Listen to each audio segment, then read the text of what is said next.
사랑하는 성도 여러분, 안식 후 3일 동안 각 처소에서 평안하셨는지 모르겠습니다. 하나님께서 여러분들의 삶을 지켜 주셨으리라 믿습니다. 그리고 혹 이 추위에 감기가 걸리신 분이나 몸이 아프신 분들은 또 하나님의 돌보심으로 하나님의 치유하심의 경험을 얻는 그런 오늘 저녁 시간이 되셨으면 좋겠습니다. 오늘은 여러분들과 함께 믿음으로 말미암는 의라는 제목으로 로마서 3장 21절부터 4장 25절에 걸쳐 있는 말씀을 함께 나누려고 합니다. 성경책을 지금 가지고 계신 분들은 직접 펴서 읽으셨으면 좋겠고요. 그렇지 못한 분들이라도 또 화면을 통해서 함께 말씀을 읽도록 하겠습니다. 성경 로마서 4장 1절부터 9절에 있는 말씀 같이 읽도록 하겠습니다. 시작. 그런즉 육신으로 우리 조상인 아브라함이 무엇을 얻었다 하리요? 만일 아브라함이 행위로서 의롭다 하심을 받았으면 자랑할 것이 있으려니와 하나님 앞에서는 없느니라. 성경이 무엇을 말하느냐? 아브라함이 하나님을 믿음에 그것이 그에게 의로 여겨진 바 되었느니라. 일하는 자에게는 그 삭시 은혜로 여겨지지 아니하고 보수로 여겨지거니와 일을 아니할지라도 경건하지 아니한 자를 의롭다 하시는 일을 믿는 자에게는 그의 믿음을 의로 여기시나니 일한 것이 없이 하나님께 의로 여기심을 받는 사람의 복에 대하여 다윗이 말한 바 불법이 사함을 받고 죄가 가려짐을 받는 사람들은 복이 있고 주께서 그 죄를 인정하지 아니하실 사람은 복이 있도다 함과 같으니라. 그런즉 이 복이 할례자에게냐 혹은 무할례자에게도냐 무릇 우리가 말하기를 아브라함에게는 그 믿음이 의로 여겨졌다 하노라. 아멘. 우리가 지난 시간까지 로마서 1장부터 3장에 있는 말씀을 함께 공부를 했는데요. 이 로마서 1장부터 3장의 내용은 모든 인간은 하나님 앞에 죄인이라는 내용이었습니다. 이 모든 인간에게는 이방인도 포함되고 또 도덕군자도 하나님의 말씀을 맡은 유대인 그들도 자신들이 구원 얻을 거라고 생각을 했지만 하나님 앞에 전혀 내세울 것이 없는 죄인이라는 사실을 우리가 3장에 걸쳐서 공부를 했는데요. 하나님께서 죄의 삭신 사망에서 인간의 구원을 위해서 예비하신 길이 있다고 이야기합니다. 그 길이 무엇일까요? 더욱 지극한 정성으로 하나님께 제사를 드리는 것이 구원 얻는 길일까요? 인간의 방법을 통해서는 전혀 구원에 이를 길이 없다고 성경은 이야기하고 있습니다. 우리의 화목제물이 되시는 예수 그리스도의 보혈의 공로를 통해서만 우리가 구원을 이룰 수 있는 그 구원의 역사가 이루어질 수 있다고 성경은 이야기하고 있는 것입니다. 로마서 3장 21절과 22절 말씀에 분명히 이렇게 말씀합니다. 이제는 율법 외에 하나님의 한 의가 나타났으니 율법과 선지자들에게 증거를 받은 것이라. 곧 예수 그리스도를 믿음으로 말미암아 모든 믿는 자에게 미치는 하나님의 의니 차별이 없느니라고 말입니다. 그렇다면 하나님의 차별이 없이 부어주시는 이 믿음으로 말미암는 의에 대해서 깨닫는 것은 우리의 구원에 있어서 아주 중요한 문제라는 것을 알 수 있습니다. 사단은 끊임없이 우리를 찾아와서 이렇게 이야기합니다. 너는 구원받을 만큼 착하지 않아. 그러니 구원받을 생각은 꿈에도 하지 말라고요. 우리 중 아무도 구원받기에 선한 사람이 있을까요? 안타깝지만 그런 사람은 한 사람도 존재하지 않습니다. 우리가 아무리 오래 산다고 해도 우리는 결코 구원받을 만큼 충분히 선한 존재가 될 수 없을 것입니다. 아마도 오히려 오래 살면 살수록 사람의 죄가 적어지기보다는 죄가 더 많아지고 더 심해지는 현상이 일어나게 될 것이고 그로 인해서 우리는 점점 더 좌절할 수밖에 없을 것입니다. 그렇다면 이제 사단의 고소에 대해서 우리가 어떻게 대응을 해야 할지 생각해 보시기 바랍니다. 사단이 너희는 구원 얻을 만큼 선한 존재가 아니야 라고 할 때 우리는 이렇게 얘기할까요? 사단아, 내 말이 맞아. 나는 구원받을 만큼 충분히 선하지 못해. 그러니 난 어떻게 하니? 하면서 주저앉아 있을까요? 결코 그럴 수 없지 않습니까? 우리는 사단의 고소에 대해서 이렇게 대답할 수 있어야 합니다. 이제 하나님의 의가 나를 구원하신다라고 말입니다. 내 공로는 구원받을 수 없지만 하나님의 의가 나를 구원하실 거라고 분명히 대답하시기 바랍니다.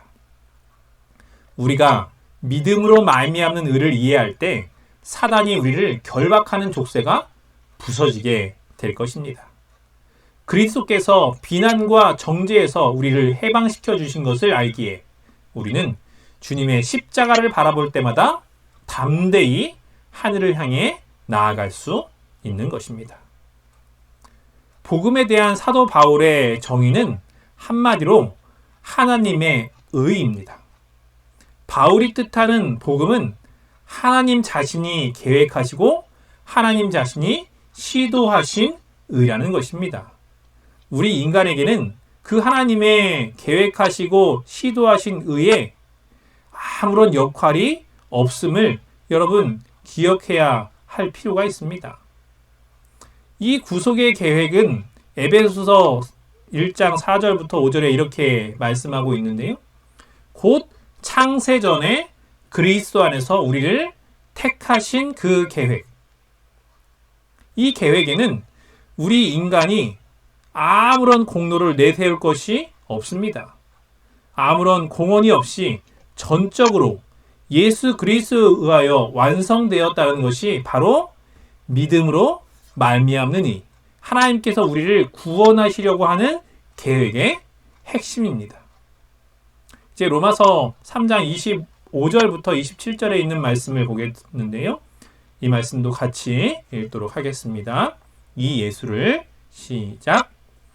이 예수를 하나님이 그의 피로써 믿음으로 말미암는 화목제물로 세우셨으니 이는 하나님께서 길이 참으시는 중에 전에 지은 죄를 관가하심으로 자기의 의로우심을 나타내려 하심이니 곧 이때에 자기의 의로우심을 나타내사 자기도 의로우시며 또한 예수 믿는 자를 의롭다 하려 하심이라. 그런즉 자랑할 때가 어디냐? 있을 수가 없느니라. 무슨 법으로냐? 행위로냐? 아니라 오직 믿음의 법으로니라. 우리가 하나님의 놀라우신 구원의 섭리 가운데서 우리가 무엇을 했노라고 자랑할 것이 있다고 이야기합니까? 아니요. 아무것도 없다고 말합니다. 오직 우리는 주님께서 끊어졌던 하나님과 인간 사이를 화목하게 하시기 위해 몸소 화목제물이 되신 예수 그리스도의 은혜에 감사할 뿐인 것입니다.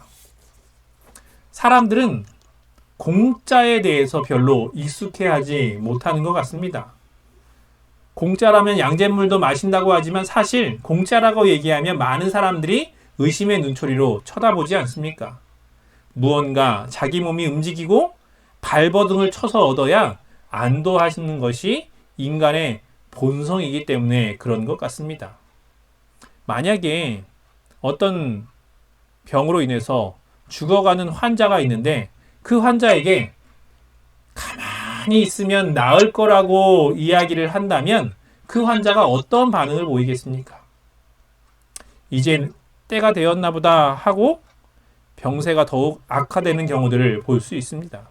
하지만 그 환자에게 소화제라도 주면서 이거 먹으면 낫겠다고 이야기를 할 때 그 환자는 마치 그 약이 소화제인 줄도 모르고 자신의 병에서 낫게 하는 특효약인 줄 알고 그 약을 정성 들여서 먹는, 그러면서 낫기 위해서 발버둥 치는 그러한 모습을 우리가 볼 수 있습니다. 인간은 자기가 무언가 붙잡고 발버둥 쳐야만 속 시원해하는 존재인 것 같습니다. 그래서 사람들에게 오직 믿기만 하면 구원 얻는다고 이야기를 하면 도무지 믿으려고 하지 않고 항상 의심하고 마음이 편하지도 않은 그런 신앙생활을 하게 됩니다. 여러분, 출애굽 당시를 생각해 보시기 바랍니다. 출애굽을 할 때 이스라엘 백성들이 광야에서 불뱀에 물렸습니다. 그때 모세가 장대에 구리뱀을 만들어 달고 그 뱀을 쳐다보기만 하면 낫겠다고 이야기합니다. 그때 많은 백성들이 모세의 말을 듣고 장대 위에 매달린 구리뱀을 쳐다보므로 살게 되었습니까? 아니요.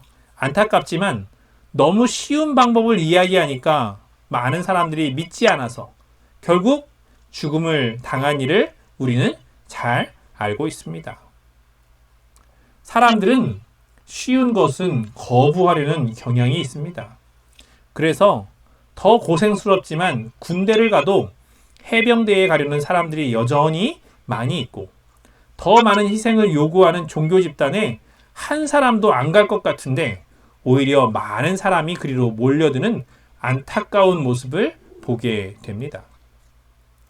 만약에 하나님께서 우리에게 열흘 동안 하루에 10시간씩 기도하면 하늘나라에 갈 수 있다고 말씀하신다면 여러분 어떻게 하시겠습니까? 아니, 세상에 10시간 기도라니 너무 힘들어서 하늘나라 가는 거 나 포기할래 라고 하는 사람이 있을까요?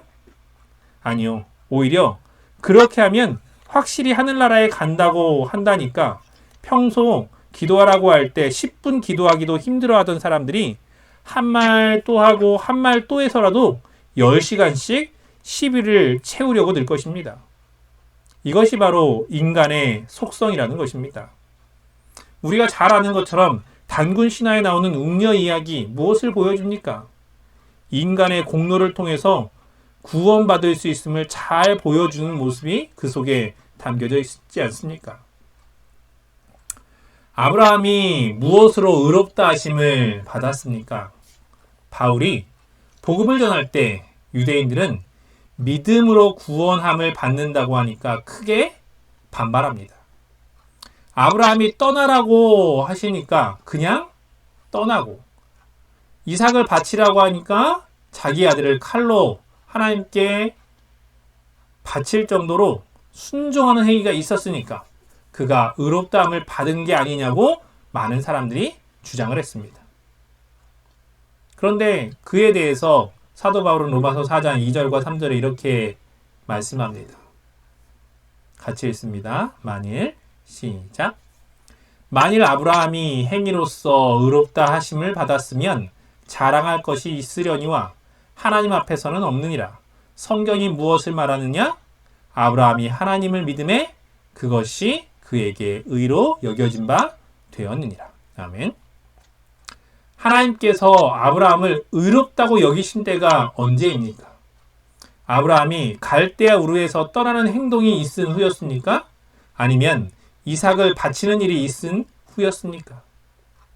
하나님께서 아브라함을 의롭다고 여겨주신 때는 80세가 넘어서 경수가 이미 끊긴 아내를 둔 아브라함을 하나님께서 부르셔서 내 자녀가 하늘의 뭇별처럼 많아지겠다고 약속해 주셨을 때 그 말씀이 아브라함이 인간적으로 생각했을 때는 전혀 가능성이 없었지만 말도 안 돼 하는 반응을 보이지 않고 그럼에도 불구하고 하나님의 말씀을 마음 가운데 믿음으로 받아들인 이 아브라함에 대해서 하나님께서 이렇게 말씀하시지 않습니까?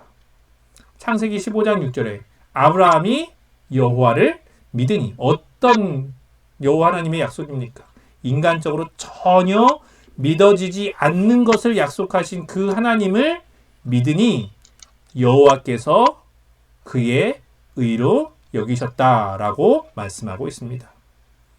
바울은 아브라함이 언제 의롭다함을 받았는지에 대해 생각하라고 하면서 아브라함이 이삭을 바치는 사건은 그 믿음에 대한 열매였음을 이야기하고 있습니다. 로마서 4장 4절은 일하는 자에게는 그 삭시 은혜로 여겨지지 아니하고 보수로 여겨지거니와 라고 기록하고 있는데요. 여러분 생각해 보시면 일꾼이 일을 했을 경우 고용주는 그에 대해서 어떤 의무가 주어집니까? 네, 그에 대해서 그 일한 값을 지불할 의무가 생깁니다.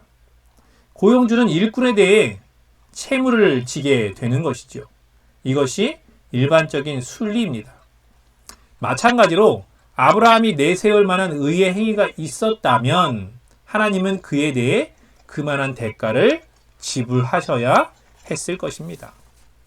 하지만 아브라함에게는 공로를 내세울 만한 의의 행위가 일도 전혀 없었습니다. 하지만 그 뒤에 보면 이를 아니할지라도 라고 적고 있습니다. 여기서 우리는 하나님의 무한하신 사랑을 느낄 수 있습니다. 아무 공로가 없는 사람도 하나님을 믿기만 하면 그것만으로도 의롭다 여기신다는 것입니다. 이 얼마나 큰 은혜입니까? 전능하신 하나님을 믿는다는 것은 하나님의 말씀의 능력을 믿는다는 것이고 하나님의 말씀이 반드시 내 삶의 현실이 된다는 확증을 갖는 것입니다. 산 위에 방주를 지으라고 하신 그 하나님의 요구를 생각해 보시기 바랍니다. 또 고기를 잡을 가능성이 전혀 없는 그 낮 시간에 베드로에게 그물을 내리라고 하시는 예수님의 명령을 생각해 보시기 바랍니다. 순종은 내 마음과 논리에 맞아야 따르는 것이 아니라 내 마음과 논리에 맞지 않을지라도 믿는 분에 대한 믿음으로 따르는 것입니다. 내 마음에 맞아야 따른다는 것은 믿음이 아니라 자기 판단을 믿는 것이고 사회의 말을 믿는 불신자의 태도에 불과한 것입니다. 그러나 우리가 성경의 여러 기적을 통해서 확인하게 되는 것은 하나님의 생각은 결코 우리와 같지 않고 우리의 상식과 경험은 하나님 앞에서 무용지물이라는 것입니다. 성경 이사야 55장 8절과 9절에 이렇게 이야기하지 않습니까? 이는 내 생각이 너희 생각과 다르다고요. 또 하늘이 땅보다 높은 같이 내 길은 너희 길보다 높다고 이야기하면서 내 생각은 너희 생각보다 높다고 얘기합니다. 결코 하나님의 생각의 수준을 인간의 수준으로 생각하지 말라는 것이지요. 하나님께서는 자신의 경험과 생각만을 내세우는 사람을 결코 사용하실 수가 없습니다. 하나님은 인간의 경험에 따라 일을 이루시는 분이 아니라 우리의 생각과 경험을 뛰어넘으시는 분임을 여러분 기억하시기 바랍니다.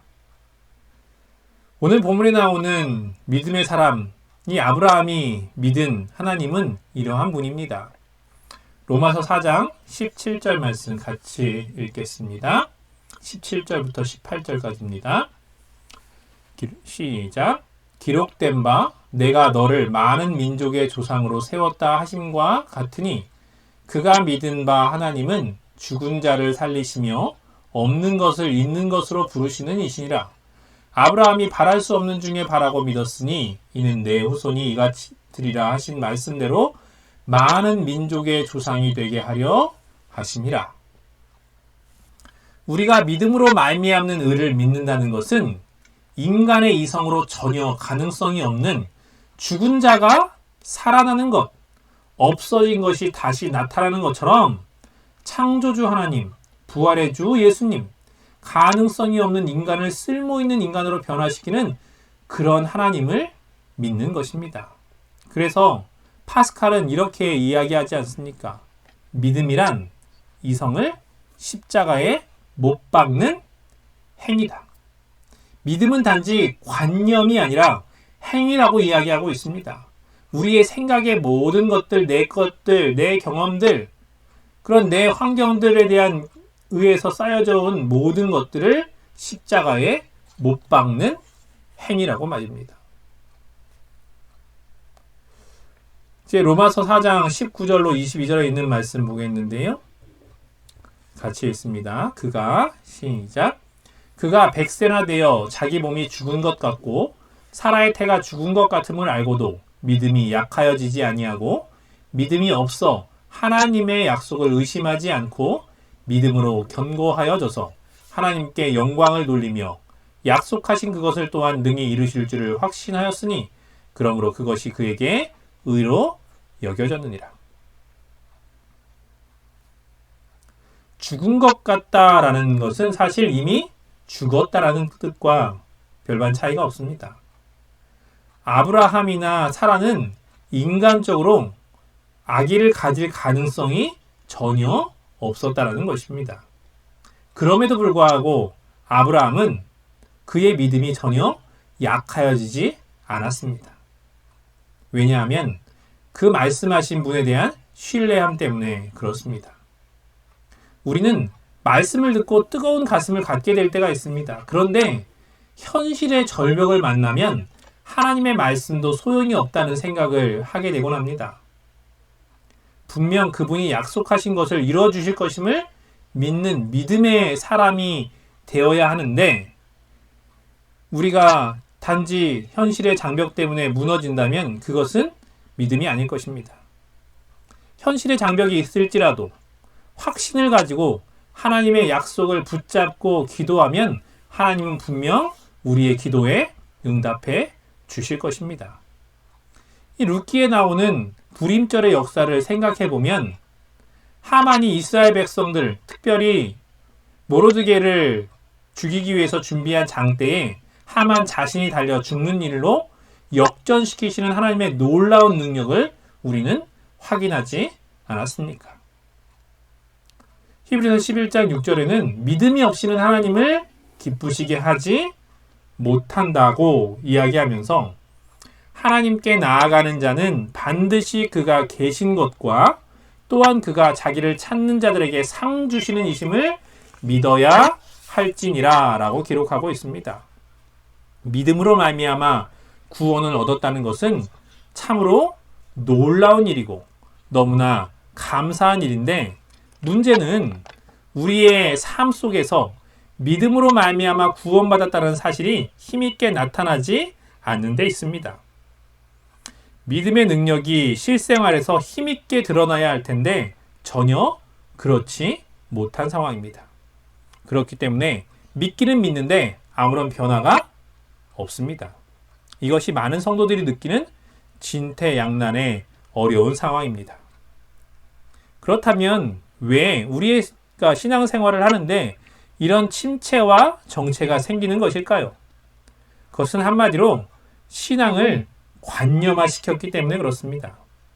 신앙을 이론으로만 생각하고 실생활에 적용시키지 않기 때문에 신앙생활을 하면서도 아무런 변화도 나타나지 않고 시계추 같은 신앙생활만 이어져가고, 그러다 보니까 시간이 지날수록 신앙생활에 대한 매력도 잃어버리고 재미도 없어지고 그동안 해온 노력이 아까우니까, 혹은 아무런 기대도 없이 막연하게 하늘이라도 가고자 하는 그러한 소망으로 신앙생활을 하는 아무런 힘도 능력도 나타나지 않는 교인으로 남게 되는 것입니다.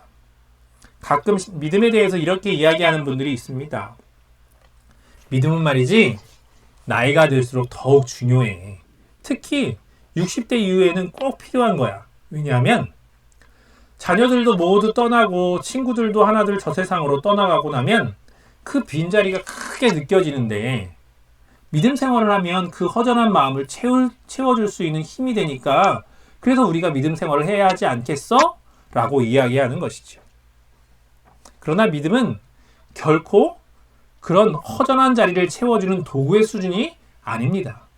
믿음은 우리가 사단과의 싸움에서 이기느냐 지느냐의 문제고, 또 영원히 사느냐 죽느냐의 문제임을 기억하게 되시기 바랍니다. 이렇게 인생에 있어 가장 중요한 문제를 마치 없어도 되지만 있으면 더 좋은 것으로 생각하는 것은 신앙을 잘못 이해해도 크게 잘못 생각하는 것입니다. 우리에게 믿음이 있으면 죽은 자가 살아날 수 있고 넘어진 자가 다시 일어서는 역사가 일어난다고 말씀하고 있지 않습니까? 또한 생명이 없던 곳에 새로운 생명이 자라나는 역사가 믿음을 통해서 이루어집니다. 이것이 바로 믿음으로 말미암는 의의 열매입니다. 왜냐하면 그 열매는 우리의 노력으로 맺어지는 것이 아니라 예수 그리스도의 공로로 이루어지기 때문에 그렇습니다. 이렇게 믿음으로 말미암는 의는 우리의 삶에 새로운 변화를 가져다주고 새로운 열매를 맺게 합니다. 오직 예수 그리스도의 십자가의 공로를 믿음으로 받아들임을 통해 성도 여러분의 삶에 하나님께서 주시는 놀라운 변화의 경험을 하게 되시기를 간절히 바랍니다. 함께 기도하도록 하겠습니다. 하늘에 계신 하나님 아버지, 오늘도 예배 시간을 기억하게 하시고 이 시간 함께 영상으로나마 만나서 예배드릴 수 있도록 도와주니 감사합니다. 오직 예수 그리스도의 공로로 구원함을 얻는다는 것을 배웠습니다. 그런데 저희들 여전히 저희의 공로로 무엇을 하려고 하는 안타까운 모습이 있습니다. 주님, 저희를 가엾게 봐주시고 저희가 그러한 잘못된 믿음에서 벗어나서 오직 주님만 바라보는 참된 믿음의 사람, 아브라함과 같은 사람, 또 사도 바울과 같은 믿음의 사람 되도록 주님 도와주시옵소서. 주께서 우리의 삶의 주인 되심을 믿고 주님께 우리의 삶을 맡기는 그러한 믿음의 삶을 살게 하시고 그럼을 통해 그 안에서 참된 자유함을 경험하며 주님께서 원하시는 아름다운 열매를 맺는 그런 사람들 되도록 주님께서 쓰시기에 합당한 통로 되도록 주님 인도하여 주시옵소서. 저희들 로마서를 통해서 하나님께서 알려주시는 믿음에 대해서 공부하고 있습니다. 2021년 한 해 더욱더 믿음으로 성장해가는 한 해 되도록 인도하여 주옵시고 주님께서 원하시는 사람으로 변화되어서 주의 재림의 날에 온전히 변화된 모습으로 주님 앞에 설 수 있고 또 주님의 재림을 기쁨으로 맞이할 수 있는 우리 모두가 될 수 있도록 이끌어 주셨길 바라며 예수님 이름으로 기도드립니다. 아멘.